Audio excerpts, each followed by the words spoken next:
오늘도 새벽 야화를 찾아주신 여러분, 감사합니다. 구독과 좋아요를 누르시고 행운을 받아가세요. 새벽 야화의 재밌는 이야기 시작합니다. 조선의 권세를 쥐었던 한때의 명재상 이공은 이제 늙고 쇠약해져 있었습니다. 젊은 시절 그의 이름은 궁중에서도 높이 울려 퍼졌으며 조정에서는 그의 말 한마디에 나라의 법이 바뀌기도 했죠. 하지만 세월은 가혹한 것이었고 그 또한 인간인지라 그 누구도 피해갈 수 없는 늙음이 찾아오고 말았답니다.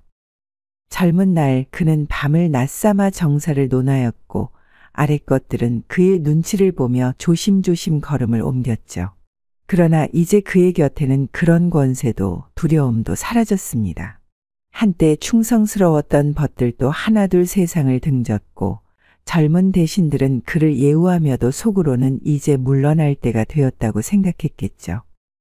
무엇보다도 가장 견디기 어려운 것은 몸이 쇠약해지는 것이었습니다.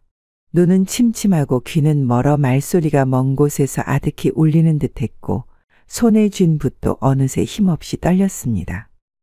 밤이면 더 괴로웠습니다. 젊은 날 그는 단 한순간도 헛되이 보내지 않았죠. 언제나 국정을 살피고 학문을 익히며 때때로 미녀들과 어울려 풍류를 즐기기도 했습니다. 하지만 이제는 아무리 누워도 잠이 오지 않았습니다. 깊은 밤, 주위는 고요하기만 한데 마음은 자꾸만 젊은 시절로 돌아가곤 했죠. 이 늙은 몸이 어찌 이리도 고요하단 말인가. 이공은 깊은 한숨을 내쉬며 몸을 일으켰습니다. 아무리 침상을 뒤척여도 잠은 오지 않았고 어둠 속에서 옛 기억만이 그를 덮쳐왔습니다. 다시 누워봐야 소용없을 터 지팡이를 짚고 천천히 걸음을 옮겼죠. 그의 저택은 컸으나 그에게는 좁디좁게 느껴졌습니다.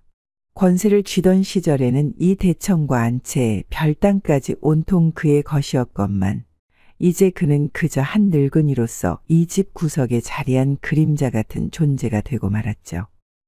그의 발걸음은 자연스레 바깥을 향했습니다. 달이 밝았습니다.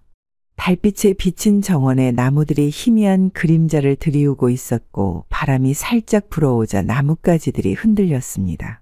젊은 시절 같았으면 이맘때쯤 술을 한 잔 기울이며 시를 읊었을 터인데 이제는 그마저도 입맛이 변하여 시큼한 약탕을 마시는 신세가 되었죠.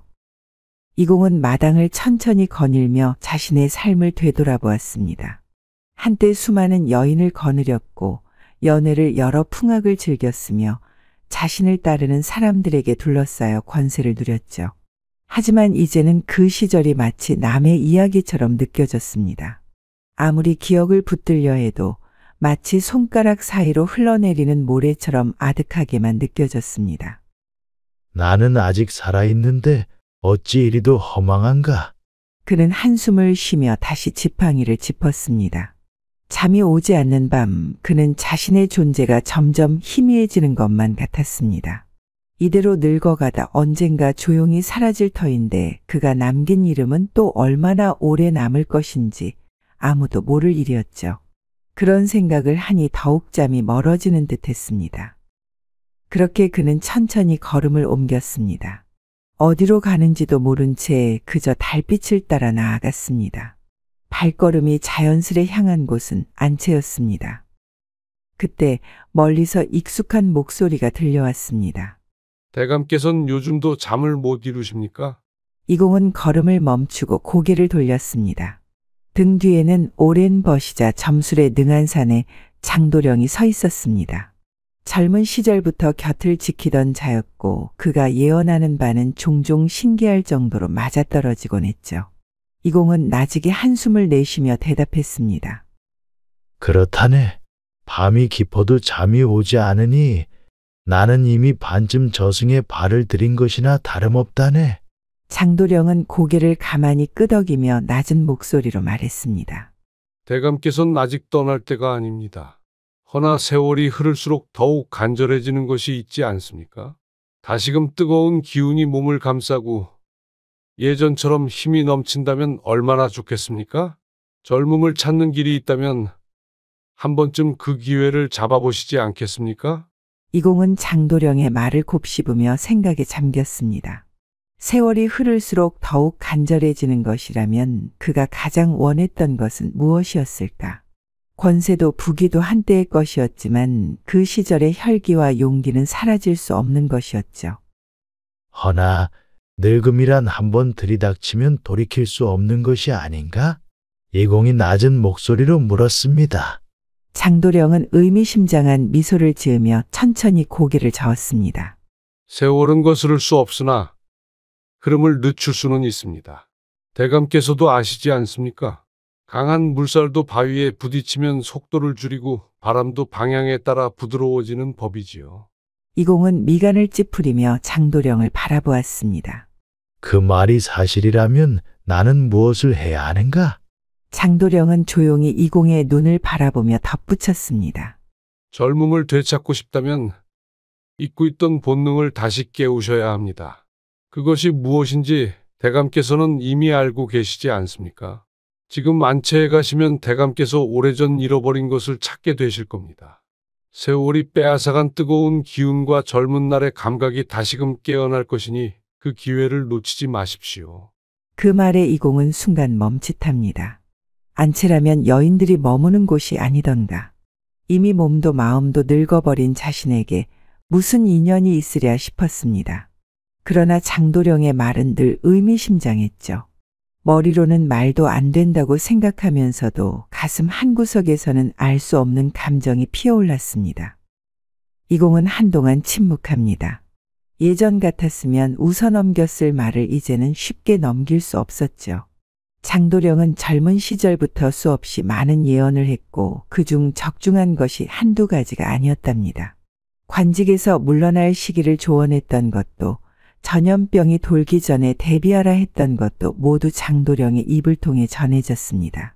지금껏 그의 말을 따르는 것이 손해본 적이 없었으니 이번 또한 허투루 넘기기 어렵게 느껴졌습니다. 하면 그 인연이 누구인지도 알고 있는가? 이공이 낮은 목소리로 물었습니다.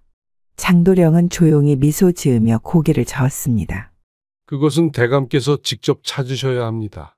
허나 안채로 가시면 알게 될 것입니다. 거기에는 영이 맑은 아이가 있습니다. 그 아이와 하룻밤을 보내시면 대감께서 그토록 바라시는 것이 무엇인지 몸소 깨닫게 될 터입니다. 그 말에 이공은 다시금 한숨을 내쉬었습니다. 어찌 보면 허망한 이야기 같기도 합니다. 그럼에도 불구하고 이상하게도 그의 발길이 저절로 움직이는 것을 막을 수 없었습니다. 결국 그는 아무 말 없이 다시 발걸음을 옮깁니다. 하지만 이제는 달랐습니다. 방금 전까지 무의미하게 떠돌던 걸음이 어느새 안채를 향해 또렷한 방향을 잡고 있었습니다. 가슴 깊숙한 곳에서 잊혔다고 생각했던 감각이 되살아나는 듯했습니다. 그것이 무엇인지 아직 알 수 없었지만 그의 걸음은 더 이상 머뭇거리지 않았습니다. 그 밤 이공은 안채로 향합니다. 그의 걸음은 조용하고도 단호했습니다. 장도령의 말이 귓가를 맴돌았고 심장은 오랜만에 박동을 느끼듯 둔탁하게 뛰었답니다. 달빛이 길을 비추고 있으며 바람은 미약하지만 등 뒤에서 천천히 그를 떠밀듯 불어오는 듯 했습니다. 안채의 뜰에 들어서니 대나무 평상 하나가 눈에 들어왔습니다. 그 위에 희미한 그림자가 얹혀 있고 가까이 다가가자 그것이 한 어린 계집종임을 알아차렸답니다. 손자 며느리를 모시는 교전비로 아직 나이가 어려했던 얼굴을 가지고 있죠. 늦여름밤의 더위를 견디려 부채질을 하던 그녀는 피곤함을 이기지 못하고 그만 깊은 잠에 빠져버린 듯했습니다. 숨결이 고르고 희미하게 들썩이는 가슴은 고요한 밤 공기 속에서 부드러운 리듬을 이루고 있었답니다. 그녀의 가녀린 목덜미에는 땀이 송골송골 맺혀 있으며 미처 정리하지 못한 옷깃 사이로 희미한 살결이 드러났습니다.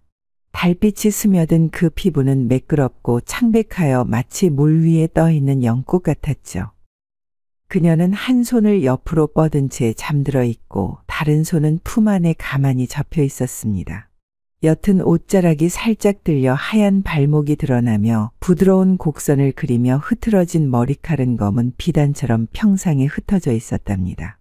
살짝 벌어진 입술 사이로 조용한 숨소리가 새어나오며 긴 속눈썹은 떨리는 듯 미세하게 흔들렸죠. 이공은 문득 오래전의 기억이 떠올랐습니다. 젊은 날 권세와 힘이 절정에 달했을 때 그가 누렸던 수많은 순간들. 술잔을 기울이며 나누던 웃음, 여인들의 부드러운 손길, 그 모든 것이 이제는 아득한 신기루처럼 멀어졌지만 지금 눈앞에 있는 이 모습은 마치 그 시절을 다시금 불러오는 듯했습니다. 그의 손이 저절로 움직였답니다. 조심스레 평상에 가까이 다가가며 오랜만에 느껴지는 긴장감이 온몸을 감쌌습니다. 어둠 속에서도 그녀의 고운 자태는 뚜렷하며 달빛 아래 반쯤 드러난 살결은 차갑고도 부드러워 보였죠. 그 순간 바람이 살짝 불어옵니다. 평상의 대나무 살이 삐걱이며 흔들리고 그녀의 머리칼이 가볍게 흩날렸답니다. 이공은 숨을 삼켰죠. 가슴 속에서 무언가 뜨거운 것이 솟아오르는 듯했습니다. 오랜 세월 잊고 있던 감각, 차갑게 식어버린 줄만 알았던 욕망이 서서히 되살아나는 기분이었답니다. 그는 천천히 손을 내밀었습니다. 오랜만에 되찾은 이 떨림을, 이 순간을 놓치고 싶지 않았습니다. 이공은 조심스레 몸을 기울였습니다. 가까이 다가가니 그녀의 숨결이 고스란히 느껴졌죠. 부드럽고 따스한 숨이 그의 쇠잔한 피부를 스치자 심장이 덜컥 내려앉는 듯했습니다. 젊은 날이면 벌써 거침없이 행동했을 터인데 지금의 그는 머뭇거릴 뿐이었죠. 늙은 게 무슨 죄냐마는 이럴 때만큼은 한탄스럽구나. 그는 입술을 깨물었습니다. 가슴 속에서 되살아난 것은 오랜 세월 동안 눌러왔던 욕망이자 젊음을 잃어버린 초라한 회한이었습니다. 예전 같았으면 벌써 옷깃을 거칠게 젖히고 속살을 탐하던 손이 지금은 허공을 헤매며 망설이고 있었죠. 떨리는 손끝이 간신히 그녀의 다리에 닿았을 때 이공은 깊은 숨을 들이마셨습니다. 그는 그녀의 다리를 들어 올렸습니다. 하지만 마음과 달리 그의 몸은 이미 늙고 쇠약했죠. 계집종은 아직 다른 남자를 겪어보지 못한 어린 몸이었고 무엇보다 그의 그것이 이미 힘을 잃고 있었습니다. 젊은 날 같았으면 아무런 어려움 없이 이루어졌을 일이었지만 이제는 뜻대로 되지 않았습니다. 몇 차례 시도했지만 힘이 들어가지 않았고 점점 숨이 가빠졌습니다. 이마에는 땀이 맺혔고 손끝마저 떨려왔습니다. 이 늙은 몸이 젊을 적엔 어땠는데? 그는 이를 악물고 중얼거렸습니다. 한때는 조정에서 당당했고 침전에서도 부족함이 없었는데 이제는 그 무엇도 자유롭지 못했습니다. 허리는 아프고 다리는 후들거렸습니다. 억지로 힘을 주려 했으나 오히려 더욱 초라함만이 깊어질 뿐이었죠. 그러던 순간 갑자기 축 늘어진 그것이 바닥을 향해 미끄러지듯 대나무 틈새로 빠져버렸습니다. 이공은 당황하며 고개를 숙였습니다. 그런데 그때 아래에서 희미한 소리가 들렸습니다. 그는 찌푸린 얼굴로 바닥을 내려다보았죠. 그곳에는 작은 강아지가 있었습니다. 아직 이도 나지 않은 어린 강아지였습니다. 어미를 잃었는지 낑낑거리며 몸을 웅크리고 있더니 이공의 축 늘어진 그것이 눈앞에 닿자 갑자기 본능적으로 고개를 들고 입을 벌렸습니다. 어라? 이공은 움찔했지만 이미 강아지는 작은 입을 벌려 그것을 문듯이 빨기 시작했답니다. 강아지는 그것을 어미의 젖이라도 되는 듯이 열심히 빨았죠. 처음에는 당황했던 이공이었으나 곧 이상한 감각이 밀려왔습니다. 젊은 시절에도 경험해보지 못했던 묘한 느낌이었죠. 차가운 밤 공기 속에서 그는 온몸이 떨리는 것을 느꼈습니다. 이공은 드디어 계집종의 몸에 들어간 줄로 착각하고 있었습니다. 바람이 불어올 때마다 평상이 흔들렸고 그 미묘한 진동이 그의 쇠잔한 몸을 감싸며 잊었던 감각을 되살려 주었죠. 흥? 그의 입가에 엷은 미소가 스치고 곧 얼굴이 느슨하게 풀렸습니다. 전혀 예상치 못한 일이었지만 그의 쇠약한 몸은 새로운 감각을 받아들이고 있었습니다. 그는 평상에 힘없이 앉아 숨을 몰아쉬었습니다. 나무 위에서 바람이 스치듯 전신의 미묘한 감각이 일렁였습니다. 이거야말로 젊은 날의 감각이 되살아나는 듯하구나. 그는 스스로 생각하며 피식 웃었습니다. 이 늙은 몸에도 이렇게나 생생한 감각이 남아 있었다니 그것이 기쁘기도 하고 어딘가 우스꽝스럽기도 했습니다. 계집종은 여전히 깊은 잠에 빠져 아무것도 모르고 있었고 그는 그저 평상의 흔들림에 몸을 맡긴 채 황홀한 표정을 지었답니다. 그렇게 늙은 재상은 바람이 흔드는 평상 위에서 본인의 착각과 묘한 감각 속에서 세상을 다 가진 듯한 기분에 젖어 있었습니다. 그는 눈을 감고 천천히 숨을 들이쉬었습니다.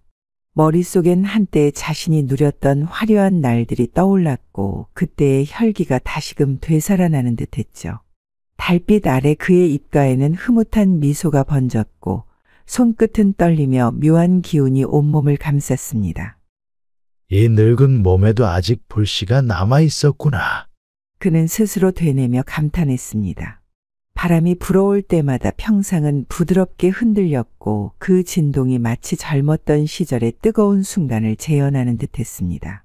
그의 쇠잔한 몸은 오랜만에 생기를 되찾은 듯했으며 모든 감각이 깨어나는 듯했습니다. 그러나 그는 정작 평상 아래에서 무슨 일이 벌어지고 있는지는 알지 못했습니다. 여전히 강아지는 그것을 어미에 젖은 줄 알고 낑낑대며 빨고 있었죠. 하지만 이공에게는 그저 오랜 세월 잊고 있던 쾌감이 되살아나는 듯한 착각이었을 뿐이었습니다. 그는 한숨을 내쉬며 나지막이 중얼거렸습니다. 좋으시고 좋으시고. 달빛은 그를 비추고 있었고 바람은 여전히 불어왔습니다. 그는 자신이 다시 청춘을 되찾았다고 믿었고 그 순간만큼은 다시 세상의 중심이 된 듯한 기분이었죠. 그렇게 그는 오랜만에 황홀감에 젖은 채 한낱 착각 속에서 젊은 시절의 잔영을 붙잡고 있었습니다. 다음 날 아침 이공은 잠에서 깨어났습니다. 그는 하품을 하며 몸을 일으켰고 옆에 누워있는 계집종을 보았습니다. 얼굴에는 은근한 미소가 걸려 있었고 숨결은 고요했죠. 마치 평안한 꿈속에 빠진 듯한 모습이었습니다. 어젯밤은 참으로 오랜만이었구나. 이공은 스스로 만족스러운 미소를 지었습니다.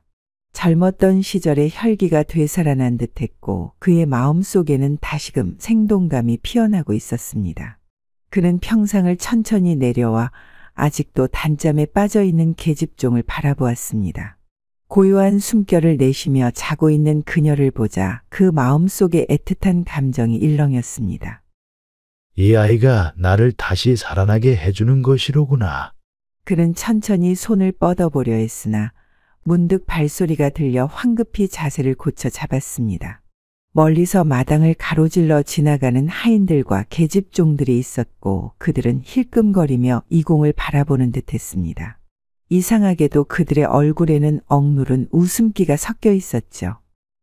그 시각 안채에서는 종들이 모여 수군거리고 있었습니다. 아니, 대감 어르신께서 어젯밤에 혼자 안채에서 무슨 일을 하셨던 게야? 그러게 말이야. 새벽녘에 보니 평상에 기대어 앉아 계셨는데 얼굴이 그렇게 밝을 수가 없더라고. 그러고 보니 요즘 들어 기운이 없으시던 대감님께서 오늘은 아주 상쾌한 기색이던데. 소문은 빠르게 퍼져나갔습니다. 온 집안 식구들 또한 이공의 변화를 눈치채기 시작했습니다. 그동안 기운 없이 늘어져 있던 이공이 갑자기 생기가 도는 얼굴로 마당을 거니는 모습은 가히 기이할 정도였죠. 심지어 아침상을 들고 가던 하녀들마저도 그를 힐끔거리며 수상한 눈빛을 주고받았습니다. 결국 집안의 자식들과 며느리들까지도 이 문제를 두고 한자리에 모였습니다. 장남이 조심스레 운을 띄웠습니다. 아버님께서 요 며칠 기력이 쇠약하셨는데 갑자기 생기가 도시는 것을 보니 틀림없이 무언가 기분 좋을 일이 있으셨던 것이 분명합니다.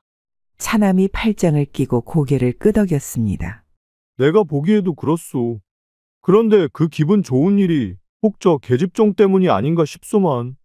장남의 아내가 작은 목소리로 덧붙였죠. 그러게 말입니다. 아침부터 저 아이를 보시며 계속 흐뭇한 표정을 짓고 계시더이다. 막내 며느리가 조심스레 입을 열었답니다. 그러면 차라리 저 아이를 아버님께 붙여드리는 것이 어떻겠습니까? 어차피 저 아이는 교전비이니 다른 곳으로 시집을 가는 것도 아니고 대감님께서 원하신다면 그날 저녁 가족들은 다시 한자리에 모였습니다. 낮 동안 이공의 변화는 더욱 뚜렷했죠. 마당을 거니는 걸음이 한결 가벼워 보였고 얼굴에는 오랜만에 생기가 돌았습니다. 하인들은 물론 자식들까지도 그의 기이한 변화를 감지하지 않을 수 없었답니다. 장남이 기침을 하며 입을 열었습니다. 아버님께서 요즘 기운이 없으셨는데 어젯밤 이후로 활력을 되찾으셨소.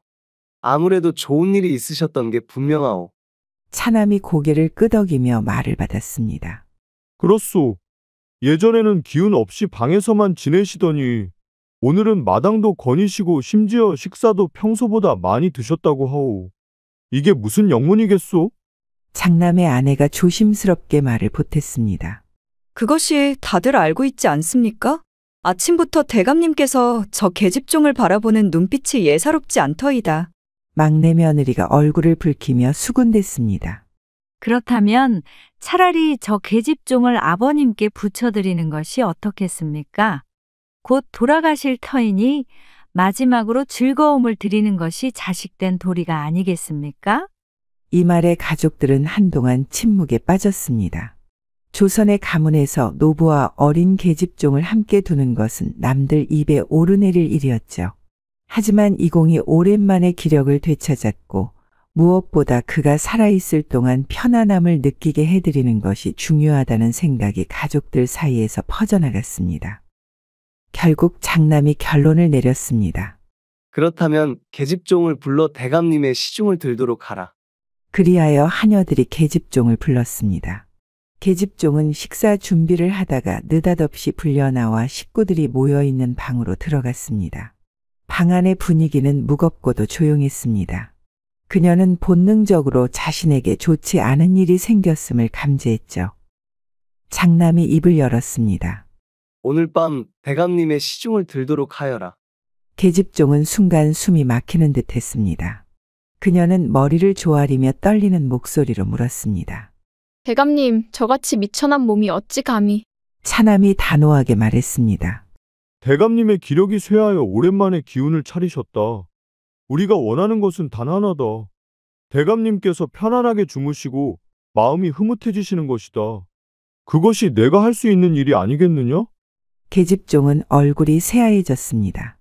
그녀는 거역할 수 없는 신분이었고 이미 결정된 일이었습니다. 그녀가 거절한다 한들 아무 소용이 없을 터였습니다. 하녀 하나가 다가와 조용히 그녀의 손을 잡으며 속삭였습니다.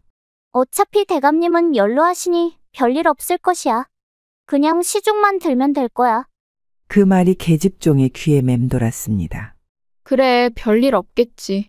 어차피 늙은 대감님이야. 그녀는 스스로를 다독이며 마음을 가라앉히려 했습니다. 그날 저녁 계집종은 목욕을 하고 몸을 단정히 하였습니다. 하녀들이 그녀를 씻기고 고운 옷을 입혀주었습니다. 머리카락을 단정히 빗어 올리고 손끝까지 깨끗이 정리한 그녀는 거울을 바라보며 한숨을 내쉬었습니다. 나는 그저 시중을 드는 것뿐이야. 그녀는 스스로에게 말하듯 되뇌었습니다. 어둑해진 저택의 복도를 따라 그녀는 떨리는 걸음으로 이공의 방을 향해 걸어갔습니다. 밤이 깊고 정막이 깃든 재상의 방 안. 계집종은 떨리는 손끝을 모으고 조심스레 문을 열었답니다. 방 안은 은은한 등불로 어둠을 간신히 가르고 있었고 방 한쪽에는 이공이 반쯤 기대어 앉아 있었습니다. 그의 얼굴에는 환희가 가득했죠. 마치 오래도록 기다려온 순간이 드디어 찾아온 것처럼 그의 두 눈은 반짝이고 있었답니다. 젊었던 시절의 혈기가 다시금 되살아난 듯 그는 천천히 손을 뻗으며 계집종을 맞이했습니다. 왔느냐? 이공의 목소리는 희미한 떨림이 섞여 있었습니다. 계집종은 조심스레 고개를 끄덕였답니다. 심장이 쿵쾅거리고 있었죠. 하지만 그녀는 시중을 드는 것뿐이라며 스스로를 다독였습니다. 그러나 이공은 전혀 다른 생각을 하고 있었답니다. 그는 천천히 손을 뻗어 그녀의 팔을 잡았습니다. 떨리는 손끝에서 오랜만에 느껴지는 온기가 전해졌습니다. 그는 눈을 감고 깊은 숨을 들이쉬었습니다. 다시 젊어진 것 같은 기분이었죠. 이제 다시 한번 예전의 영광을 되찾을 순간이었습니다. 그는 천천히 그녀를 끌어안으며 떨리는 손으로 그녀의 허리를 감쌌습니다. 심장은 빠르게 뛰고 숨결은 거칠어졌답니다. 그는 오랜만에 피어나는 욕망을 따라 몸을 움직이려 했습니다. 하지만 그의 몸은 전혀 뜻대로 움직이지 않았습니다. 그는 다시금 힘을 주었으나 허리는 굽고 사지는 무거웠죠. 머릿속은 불타오르고 있는데 그의 몸은 아무런 반응도 보이지 않았답니다. 식은땀이 이마를 타고 흘렀습니다. 어찌 된 일이냐? 이공은 속으로 외쳤습니다. 지난번 평상 위에서는 바람이 흔들어주며 기이한 기운이 감돌아 잊고 있던 감각이 되살아나는 듯 했는데 어찌된 일인지 오늘은 아무리 애를 써도 그때와 같은 기운이 돌지 않았습니다. 몸이 그때처럼 반응해주지 않는 것이었죠. 그는 이를 악물었습니다. 다시 한번 천천히 시도해 보았습니다.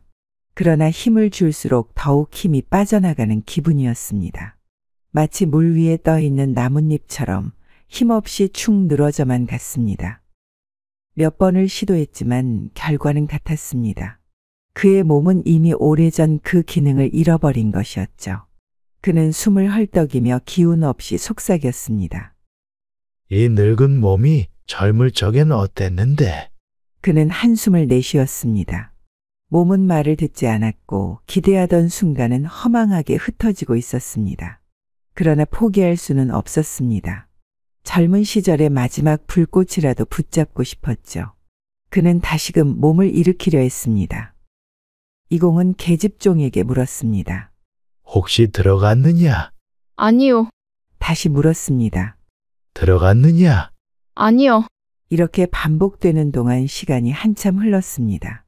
창밖에는 그의 장남과 차남이 숨죽이고 있었습니다.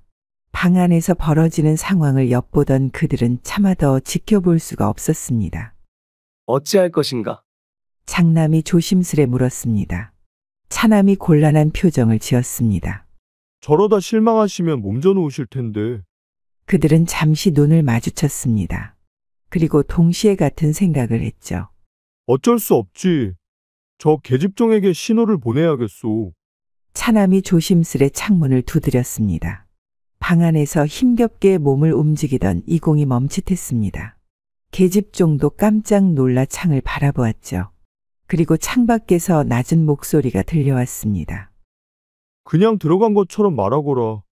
계집종은 순간 당황했습니다. 하지만 그녀는 이미 선택할 수 없는 신분이었고 지금 이 상황에서 벗어날 방법도 없었습니다. 이공이 다시 물었습니다. 들어갔느냐? 그녀는 떨리는 목소리로 속삭였습니다. 들어왔습니다. 이공은 그 말을 듣자마자 얼굴에 활짝 미소를 띄었습니다. 오랜만에 마음속 깊은 곳에서부터 솟아오르는 만족감이 온몸을 감싸는 듯했죠. 그의 입가에는 희미한 미소가 번졌고 눈빛은 한층 더 밝아졌습니다. 좋으시고 좋으시고. 그는 마치 오래 기다려온 순간이 찾아온 듯 흡족한 표정을 지으며 나지막이 웃었습니다. 마치 젊은 시절로 돌아간 듯한 착각에 빠져 한때의 자신이 다시 살아난 듯한 기분이었죠. 그는 오랜만에 느껴보는 감각에 도취되어 세상을 다 가진 사람처럼 평온한 숨을 내쉬었습니다. 이제야 제대로 된 삶을 산 것 같구나. 그는 스스로 중얼거렸습니다. 젊은 날에는 힘과 권력을 마음껏 휘둘렀고 원하는 것을 손에 쥐었으나 늙어서는 모든 것이 흐릿해졌죠. 하지만 오늘 그는 다시 한번 생명의 불꽃이 타오르는 것을 느꼈습니다. 이 순간만큼은 다시금 세상의 중심에 선 듯한 기분이었죠. 그러나 창밖에서 이 장면을 지켜보던 장남과 차남이 서로를 바라보며 길게 한숨을 내쉬었습니다. 장남이 안도의 한숨을 쉬었지만 그 속에는 씁쓸함이 묻어 있었습니다. 그는 조용히 창을 닫으며 말했습니다. 아버님께서 이렇게라도 기뻐하셨으니 다행이라 해야 하나. 차남은 씁쓸한 미소를 지었습니다. 그렇지요. 차라리 저렇게 만족해 하시는 것이 나을지도 모르겠습니다. 둘은 말없이 서로를 바라보았습니다. 한편으로는 부끄럽기도 하고 한편으로는 안쓰럽기도 한 복잡한 감정이 뒤섞였습니다. 재상이 만족하고 있다는 사실이 다행스럽기도 했지만 그가 무엇을 기뻐하는지 알고 있는 이상 그 기쁨을 온전히 축복해 줄 수도 없었죠. 아버님은 모르겠지만 우리만이라도 이 일을 입에 올리지 말자. 장남이 차남의 어깨를 가볍게 두드리며 조용히 말했습니다. 차남는 조용히 고개를 끄덕였죠. 결국 그들은 무거운 마음을 안고 자리를 떠났습니다. 방 안에서는 여전히 이공의 만족스러운 웃음소리가 희미하게 들려오고 있었습니다. 창밖의 달빛만이 이 모든 것을 조용히 비추고 있었고 그 밤은 그렇게 깊어갔습니다. 그날 이후 이공의 몸은 급격히 쇠약해졌습니다. 평소에도 기력이 다해 있던 그였지만 그 밤이 지나고 나서는 더욱더 몸이 가벼워지는 듯한 느낌을 받았죠. 그러나 그 가벼움은 생기를 찾은 것이 아니라 마치 몸이 서서히 바람 속으로 녹아내리는 것처럼 점점 사그라드는 듯한 감각이었습니다.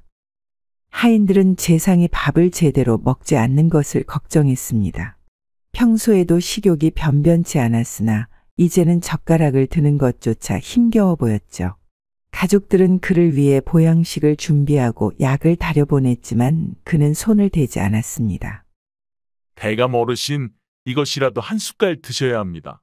하인이 간청했으나 이공은 그저 희미한 미소를 띠며 고개를 저었습니다. 그의 눈은 먼 곳을 바라보듯 이미 현실과 동떨어진 듯했습니다. 그는 마치 이 세상에서 이미 벗어나 있는 사람처럼 보였죠.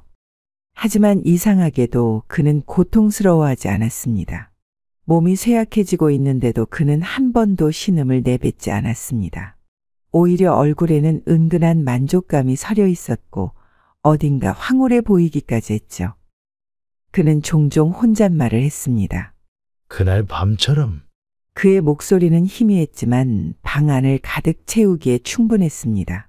하인들은 서로를 바라보며 난감한 표정을 지었습니다. 재상은 몸이 점점 여위어갔지만 그 입가에는 항상 미소가 번져 있었습니다. 심지어 병이 깊어질수록 그의 얼굴은 더욱 평온해 보였죠. 대체 그날 밤이란 무엇을 말하는 것이냐? 하인들 사이에서 수군거림이 시작되었습니다. 가족들도 처음에는 이공의 쇠약해지는 모습을 보고 근심했지만 그가 오히려 편안한 표정을 짓는 것을 보고는 어찌할 바를 몰랐습니다. 장남이 한숨을 내쉬며 중얼거렸습니다. 아버님께서 그날 밤을 그렇게 행복하게 생각하시는 걸 보니 차라리 다행이라 해야 하나. 차남은 씁쓸한 표정으로 고개를 끄덕였습니다. 그렇지요.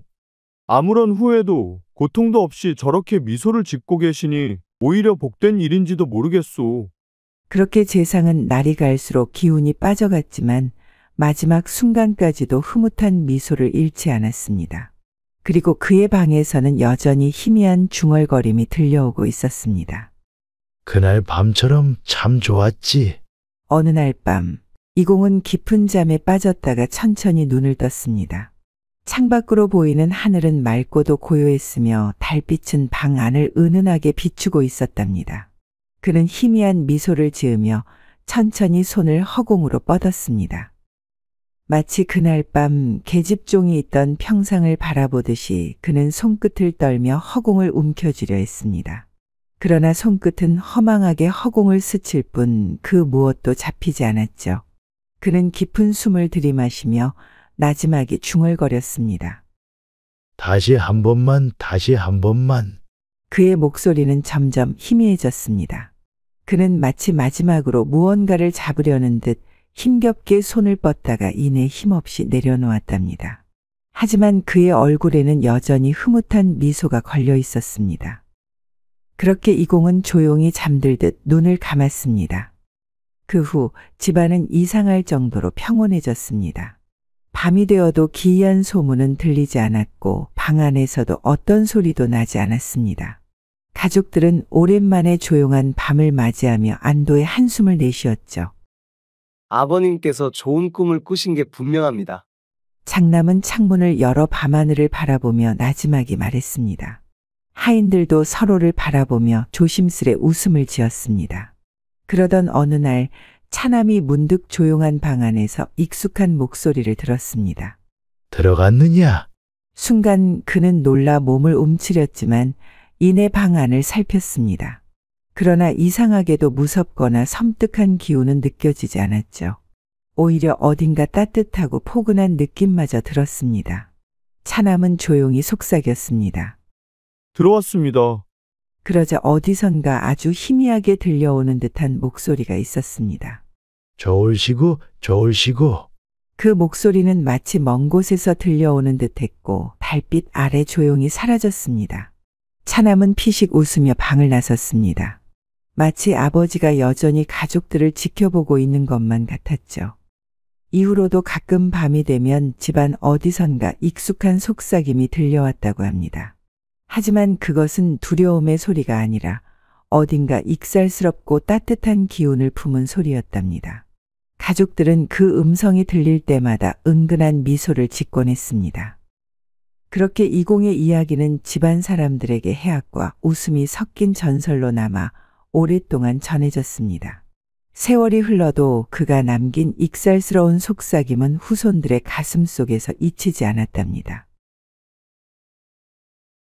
조선의 작은 농촌 마을, 넓디 넓은 들판에는 계절마다 다른 작물이 자라고 마을 어귀에는 정겨운 초가집들이 다닥다닥 붙어 있었습니다. 이곳에서 나고 자란 농부 이방철은 어리숙하고 멍청하지만 아내밖에 모르는 힘 좋은 사내였습니다. 그렇게 어리숙하고 멍청해서였을까요? 그는 체면이 무엇인지도 몰랐고 사람들의 시선을 신경 쓰지 않는 성격이었습니다. 고된 농사일을 끝마치고 나서 땀에 절은 옷을 벗어 던지고 탁주 한 사발 들이키고서는 집에 돌아와 아내를 품에 안으면 그의 피로는 모두 씻겨져 내려갔습니다.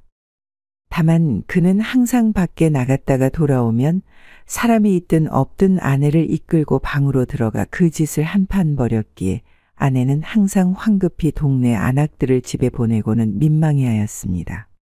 어느 날과 다를 것 없이 농사일을 끝마치고 옆집 김씨와 함께 술을 마시던 중 김씨가 방철을 향해 큰 소리로 말했습니다.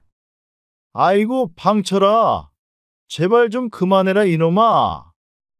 이방철은 탁주를 들이키다 말고 어리둥절한 얼굴로 김씨를 바라보았습니다. 아니, 형님 도대체 뭘 그만하란 말씀이요? 김씨는 지친 기색이 역력한 얼굴로 한숨을 푹 내쉬며 푸념을 늘어놓았습니다.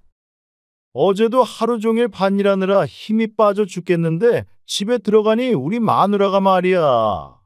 내 아내랑 수다 떨다가 내가 돌아오는 바람에 황급히 집에 들어왔거든. 그런데 집에 오자마자 나한테 힘을 왜 이리 못 쓰냐고 닥달을 하는 게 아니겠냐?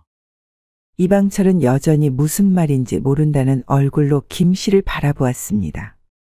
아니, 형님. 그게 대체 왜 내 탓이오? 김씨는 탁주 사발을 내려놓고 방철의 얼굴에 삿대질을 하며 버럭 소리쳤습니다. 자네 때문에 우리 아내도 나한테 잔소리를 하는 거 아니겠어? 내가 힘이 좋은 건 알겠는데 제발 좀 적당히 하라고.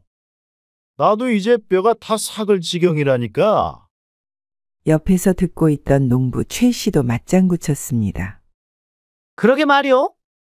어쩌다 우리 마누라들한테 자네랑 비교당하는 신세가 됐단 말이오? 모두가 자네만큼 체력이 좋은 것도 아니고 사람들의 시선도 좀 생각해야 하지 않겠소?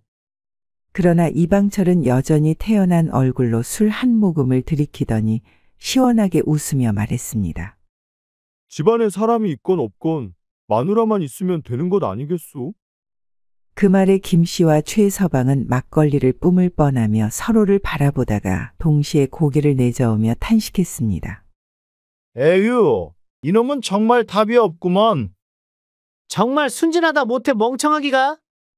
이방철은 그들이 무슨 말을 하는지 아랑곳하지 않고 사발을 비우며 흐뭇한 미소를 지었습니다. 그의 머릿속에는 이미 오늘도 자신의 아내 월아와 함께 뜨겁게 보낼 생각뿐이었습니다. 그렇게 이방철은 하루의 일정을 마치고 집으로 돌아왔습니다. 집에 들어오자마자 옷을 벗어 던지며 자연스럽게 월아를 향해 다가갔습니다. 여보, 오늘도 하루가 참 길었소. 이 힘든 세상을 살아가며 유일한 낙이 무엇이겠소? 이방철은 넉살 좋게 웃으며 그녀를 품에 안으려 했습니다. 하지만 월하는 손으로 그의 이마를 밀어내며 깊은 한숨을 쉬었습니다. 아이고, 서방놈아, 내가 그렇게도 좋으냐? 정신 좀 차려라, 정신 좀. 사람이 있건 없건 날 끌고 들어가는 게 그렇게도 좋냐? 이방철은 머리를 극적이며 어리둥절한 얼굴로 물었습니다. 아니, 왜 그래 부인? 하루 종일 땅을 갈고 논에 물을 대느라 허리가 휘어지도록 일했단 말이오. 그런데 집에 와서 내 부인 맛 좀 본다는 게 뭐가 문제란 말이오? 월하는 기막힌 듯 팔짱을 끼고 남편을 바라보다가 깊은 한숨을 쉬며 고개를 저었습니다. 아이고, 이 사람아.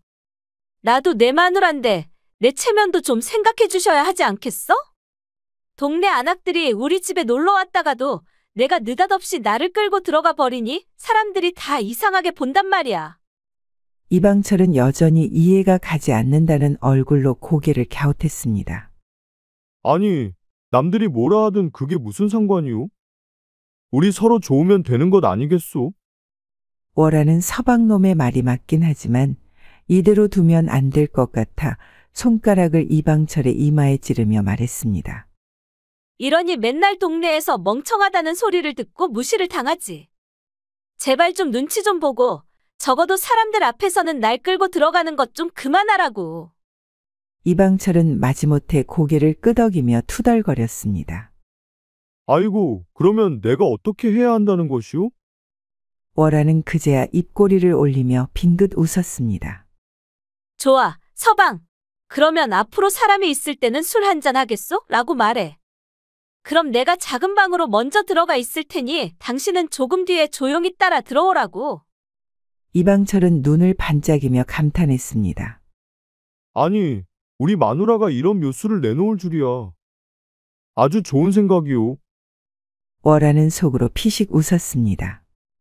그렇게 부부만의 거사를 위한 비밀 신호, 술 한 잔이 탄생한 순간이었습니다. 그리고 이 암호는 곧 대형 사고를 일으키는 원인이 되고 맙니다. 며칠 뒤 이른 아침 장인어른이 월하의 집을 찾아왔습니다. 오랜만이구나, 월하야. 어머, 어쩐 일이세요, 아버지? 그렇게 딸과 인사를 나눈 장인어른은 익숙한 듯 마당을 둘러보고는 방에 들어가 앉았습니다. 평소 사위놈이 못마땅했지만 딸이 행복하다 하니 참고 있었던 터였습니다. 어쨌든 사위 집에 들른 김에 술 한 잔 나누며 이야기라도 할까 싶었습니다. 그런데 하필이면 그때 이방철이 볼일을 마치고 점심을 먹기 위해 신이 나서 집으로 들어오는 중이었습니다. 그는 땀을 훔치며 태연하게 집에 외부 사람의 신발이 있는 것을 보고는 문지방을 넘으며 큰 소리로 외쳤습니다. 우리 마누라 어디 있나? 얼른 나와 술 한잔 하겠소? 그러고는 작은 방으로 신발을 벗고 들어갔습니다. 월하는 순간 움찔했지만 이 어리석은 서방놈이 자신의 아버지가 왔다는 것을 알려주기 위해서 작은 방으로 따라 들어갔습니다. 방 안에 들어서자마자 이방철은 문을 닫고 월하를 품에 안았습니다. 월하는 급히 남편의 가슴을 밀며 발버둥을 쳤지만 그의 두 팔은 여전히 그녀의 허리를 단단히 감싸고 있었습니다. 그러나 월하가 입을 열기도 전에 이방철은 그녀의 입술을 덥석 막아버렸습니다. 쉿! 부인은 술 마실 땐 말이 너무 많소. 월하는 눈을 동그랗게 뜨며 놀랐지만 남편은 아랑곳하지 않고 그녀를 눕혀버렸습니다. 자자, 어서. 월하는 속으로 이 답답한 놈아! 정말로 아버지가 밖에 계신다니까. 하고 외치고 싶었으나 이미 입이 막혀 아무 말도 할 수 없었습니다. 그녀는 몸을 비틀며 벗어나려 했지만 이방철은 그녀의 팔을 눌러버리고는 평소처럼 아내와의 술 한 잔을 즐기려는 참이었습니다. 부인, 오늘따라 술맛이 더 깊어지는구려. 월하는 절망적인 눈빛으로 천장을 바라보며 속으로 탄식했습니다. 아이고, 이렇게 눈치 없이 멍청한 놈이 내 서방놈이라니? 제발 누가 이놈을 말려다오. 그녀는 간절하게 외치고 싶었지만 월아도 어느덧 서방놈의 움직임에 맞춰주더니 그의 몸 위로 올라타 들썩이기 시작했습니다. 술이란 게 원래 마시다 보면 자연스레 흐름을 타는 것이니 서로가 서로에게 취해가고 있었습니다. 한편 작은 방 밖에서는 장인어른이 이러한 사실을 모른 채 술을 기다리고 있었습니다. 그는 아무것도 모른 채 팔짱을 끼고 중얼거렸습니다. 허, 술 한잔 한다면서 작은 방으로 가는 건 또 무슨 영문이냐? 그러나 방 안에서는 여전히 아무 소리도 들려오지 않았습니다. 그저 희미하게 삐걱거리는 소리와 묘하게 어수선한 숨소리만 들려올 뿐이었습니다. 장인어른은 의아함에 혼잣말로 중얼거리며 귀를 기울였습니다. 술이라도 방에서 빚는 것인가? 어디 얼마나 좋은 술이길래 참으로 궁금하구나. 하지만 시간이 지나도 술상은 차려지지 않았고 사위와 딸은 여전히 작은 방에서 나오지 않았습니다. 한참 뒤 문이 스르르 열렸고 드디어 월아와 이방철이 방에서 나왔습니다. 그들의 볼은 열꽃이 핀 듯 발그레해져 있었습니다. 월아는 헝클어진 옷고름을 급히 정리하며 어색하게 서 있었고 이방철은 태연하게 기지개를 켜며 시원하게 한숨을 내쉬었습니다. 오늘 술맛이 기가 막혔소, 부인. 장인어른의 눈썹이 꿈틀거렸습니다. 그는 언짢은 듯 수염을 쓸어내리며 방문을 벌컥 열고 나왔습니다. 허참 내 놈의 장인이 왔는데도 술 한잔 같이 나누지도 않고 둘이서만 마시다니. 이렇게 인정머리 없는 딸년을 내가 어떻게 키웠단 말이냐. 아버지의 말에 월아는 깜짝 놀라 남편을 노려보았습니다. 그제야 이방철도 방금 전까지 무슨 일이 있었는지를 깨닫고는 화들짝 놀랐습니다. 장인어른. 어찌 오셨습니까? 그게... 이방철은 허둥지둥하며 머리를 극적이며 인사했지만 이미 오해한 장인어른은 그를 외면하며 고개를 저었습니다. 됐다. 이놈들아. 손님이 왔으면 대접부터 해야지. 그는 더 이상 볼 것도 없다는 듯 손을 휙 내저으며 집 밖으로 성큼성큼 걸어나갔습니다. 이방철은 장인어른의 뒷모습을 멀뚱히 바라보다가 뒤늦게 월아를 돌아보며 눈을 끔뻑였습니다. 아니, 나는 부인이 시킨 대로 술 한잔 한다고 말한 건데 나는 당연히... 월아는 속이 터지는 듯한 한숨을 내쉬며 남편의 멱살을 잡았습니다. 아이고, 서방놈아. 내가 이럴 줄 알았다니까. 그러나 이방철은 여전히 무슨 일인지 모르는 얼굴로 멀뚱멀뚱 앉아 있었습니다. 그렇게 딸의 집을 떠난 장인어른은 성큼성큼 집으로 돌아와 대문을 쾅 닫으며 신을 거칠게 벗었습니다. 그러자 부엌에서 점심상을 차리던 장모가 깜짝 놀라 남편을 바라보았습니다. 아니, 영감. 어찌 그렇게 소란을 피우시오? 장인어른은 팔짱을 끼고 땅을 한번 쿵 내리찍더니 고래고래 화를 내기 시작했습니다. 사위놈이 술 한잔 하자더니 결국 내가 술을 좋아하는 건 저 딸년도 익히 아는 바요. 그런데도 작은 방에서 저희 둘이만 마시고 나한테는 한 잔도 안 내오더군. 장인어른은 수염을 쓸어내리며 한숨을 푹 내쉬었습니다. 장모는 한숨을 내쉬며 남편의 등을 토닥였습니다. 아이고, 영감. 아무래도 사위놈이 좀 어리숙해서 그런 것이겠지요. 장인어른은 단호하게 고개를 저었습니다. 자네도 이제 딸년 집에 가지 마시게나.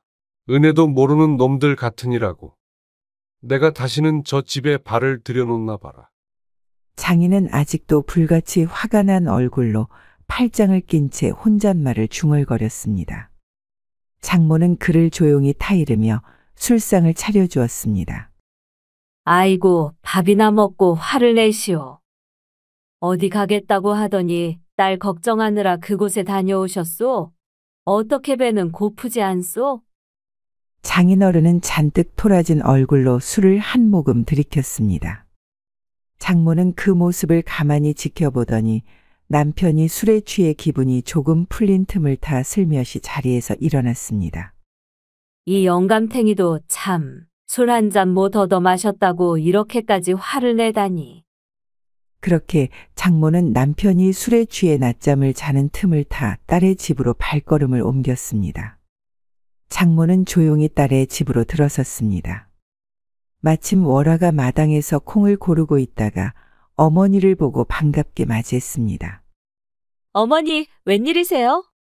장모는 주위를 살피며 마치 큰 비밀이라도 전하는 듯 조용한 목소리로 속삭였습니다. 너희 아버지가 화가 단단히 났다. 너희끼리만 술을 마셨다고 말이다. 월화는 순간 얼굴이 붉어지며 속으로 한숨을 쉬며 말했습니다. 아이고, 어머니, 그 술이 아니라. 그녀는 잠시 머뭇거리다가 마당 한쪽에서 나무를 패고 있던 남편을 힐끗 바라보았습니다. 이방철은 자기 이야기인 줄도 모르고 도끼질을 하며 신나게 콧노래를 부르고 있었습니다. 월화는 자신의 어머니를 작은 방으로 데리고 들어갔습니다. 그리고 문을 꼭 닫은 뒤 머리를 극적이며 조심스레 입을 열었습니다. 어머니, 사실은 그게. 월화는 얼굴을 붉히며 사건의 전말을 솔직히 이야기했습니다. 처음에는 장모도 에이, 설마 하며 믿지 못하는 눈치였으나 월화가 결국 수줍은 얼굴로 고개를 끄덕이자 장모는 이마를 짚고 한숨을 푹 내쉬었습니다. 장모는 한동안 말도 잇지 못하고 손을 허공에 휘저으며 답답한 얼굴로 천장을 바라보았습니다. 아이고, 이 서방이 그렇게도 기운이 좋은 것이야? 그나저나 내 아비한테 이걸 어떻게 설명해야 할지 원. 그때 마침 이방철이 문을 열고 들어왔습니다. 장모가 그를 보자마자 허리를 짚고 혀를 찼습니다. 이놈아, 너 때문에 내 장인이 집을 나가며 화가 단단히 나셨다. 이방철은 영문도 모른 채 눈을 깜빡이며 장모를 바라보았습니다. 아니, 저는 그저 마누라와 술 한 잔. 그러자 월화가 그의 옆구리를 쿡 찌르며 낮은 목소리로 말했습니다. 그 술 한 잔이 아니라 진짜 술이겠지. 이방철은 그제야 무슨 말인지 깨닫고 머리를 극적이며 어색한 웃음을 지었습니다. 그러니까 장인어른이 술을 못 얻어 드셨다고 화가 나신 것이로군요? 장모와 월화는 그런 이방철을 보며 한숨을 내쉬었습니다. 그렇게 장모가 돌아간 뒤 며칠 후 적당한 날을 골라 월화와 이방철은 장인어른께 진짜 술 한 잔 대접하러 길을 나섰습니다. 이방철은 손에 좋은 탁주가 든 항아리를 들고 월화는 안주거리를 보자기에 싸들고 있었습니다.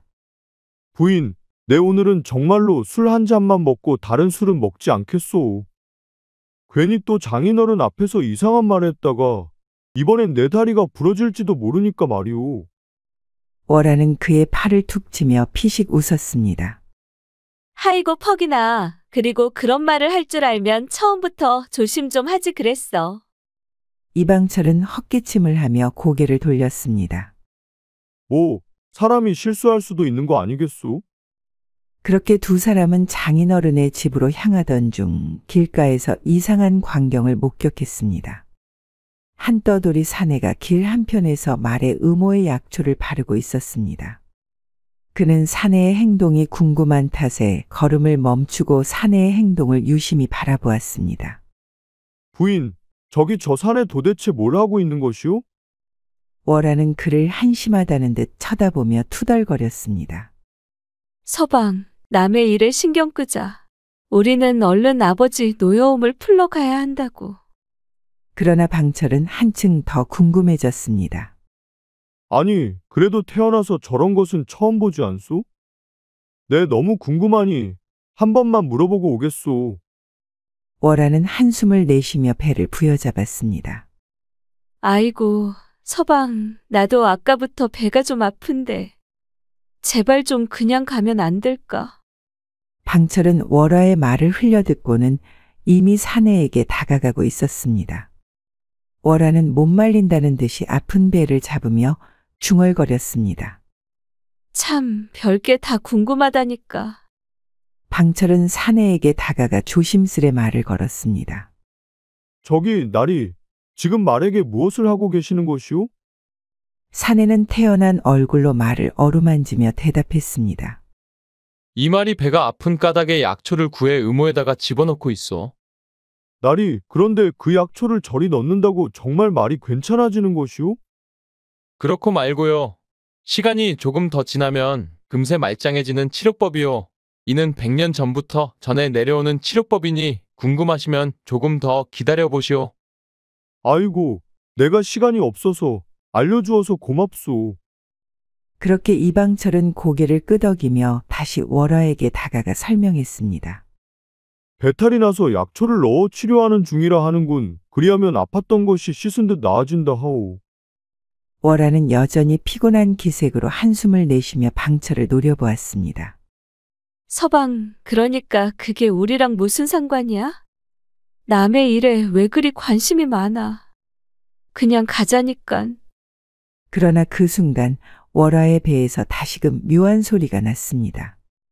그러자 월화는 배를 부여잡고 휘청거리더니 그대로 길바닥에 주저앉았습니다. 아이고, 서방, 잠깐만. 나 배가 너무 아파. 방철은 깜짝 놀라 허둥대며 그녀를 부축했습니다. 부인, 갑자기 왜 그러는 거요? 아까까지만 해도 멀쩡했잖소. 월화는 이마에 식은땀을 흘리며 신음했습니다. 아까 아버지 댁으로 가져가려고 한 음식을 맛보았는데 그게 체했나 보네. 어휴, 배가 뒤틀리는 것 같아. 방철은 어찌할 바를 몰라하며 허둥댔습니다. 이걸 어째 의원이라도 불러야 하나? 그때 근처에서 말에게 약초를 바르던 떠돌이 사내가 천천히 다가왔습니다. 여인분께서도 복통을 앓으시는가 보구려? 방철은 그를 바라보며 다급히 부탁했습니다. 그런 것 같소. 혹시 남은 약초가 있으시오? 그럼 어서 치료해 주시오. 사내는 월화를 향해 한 걸음 더 다가가며 슬쩍 말을 던졌습니다. 그런데 말이오. 혹시 이 여인이 나리의 아내분이 맞소? 방철은 무심코 고개를 끄덕였습니다. 그렇소만. 사내는 눈을 가늘게 뜨며 월화를 다시금 위아래로 훑어보더니 입맛을 다셨습니다. 참으로 아름다우신 분이구려? 부럽소이다, 나리. 나도 참으로 고팠던 참인데. 그 말을 듣고 월화는 순간 눈살을 찌푸렸지만 어리숙한 방철은 정작 그 말의 의미를 깨닫지도 못한 채 그저 애타는 마음으로 사내의 손을 붙들었습니다. 혹시 배가 고프오 치료만 해준다면 내가 대접하겠소. 그렇게 사내는 의미심장한 미소를 지으며 천천히 허리춤에서 작은 주머니를 꺼내곤 손을 치켜들며 말을 이어갔습니다. 알겠소이다. 어쩔 수 없구려. 하지만 이 약초는 그냥 바른다고 효과를 보는 게 아니오. 반드시 어떻게 해야 하오? 방철이 사내의 말을 끊고 다급히 묻자 사내는 느릿한 손짓으로 약초를 흔들며 태연하게 말했습니다. 나리도 보셨겠지만 저 말이 원래는 배가 아파 제대로 서 있지도 못했소. 그런데 제가 약초를 넣은 후 어찌 되었소? 저리도 멀쩡해졌지 않소? 방철은 고개를 끄덕이며 월화를 내려다보았습니다. 그렇긴 하오만. 그때 사내가 슬쩍 방철의 어깨를 두드렸습니다. 나리, 이 치료법은 짐승과 사람에게 다르게 적용되어야만 하오. 그렇기에 사람의 경우 양의 기운과 함께 직접 몸에 넣어야 효과가 있어. 방철은 순간 눈을 찌푸리며 사내를 바라보았고 월화는 여전히 배를 움켜쥐고 신음하느라 제대로 듣지도 못했습니다. 아니, 그러니까 그게 무슨 말이오? 무엇을 어떻게 직접 넣는단 말이오? 그러자 사내는 방철을 멀리 보내려는 듯 미소를 지으며 말했습니다. 나리께서는 잠시 물 한 바가지라도 떠오시오. 이 치료법이 사람에게 행해질 때는 주변에 아무도 없어야만 하오. 저 밑에 우물가가 있으니 가서 물 한 바가지 퍼오시오. 치료가 끝나면 물을 마셔야 하오. 방철은 순간 뭔가 이상하다는 기분이 들었지만 워낙 급한 상황이라 머릿속이 복잡해져 제대로 판단이 서질 않았습니다. 알겠소. 내 얼른 다녀오겠소. 월화 조금만 기다리시오. 그러나 월화는 꺼림칙한 표정으로 사내를 바라보더니 본능적으로 한 발 물러섰습니다. 하지만 배가 너무 아팠기에 방철을 부를 힘조차 없었습니다. 그렇게 방철이 사라지고 사내는 천천히 월화의 앞으로 다가오더니 슬쩍 허리춤을 내리며 말했습니다. 자, 이제 치료를 시작해 봅시다. 이 약초는 내가 직접 약물에 발라 넣어야 효과가 즉각 나타난다오. 월화는 순간 눈을 동그랗게 뜨더니 뺨에 열이 확 올랐습니다. 뭐라고? 이 천둥벌거숭이 같은 놈이 뭐라는 거야? 이놈아! 순간 그녀는 있는 힘껏 발로 사내의 얼굴을 걷어찼습니다. 아이고, 사내는 비명을 지르며 나자빠졌고 월화는 숨을 헐떡이며 소리쳤습니다. 차라리 그냥 죽고 말겠다. 이놈이 어디 임자가 있는 몸을 건드리느냐? 그 순간 물을 가지러 가기 위해 가던 방철도 월화의 날카로운 비명 소리를 듣고는 뒤를 돌아 다시 뛰어갔습니다.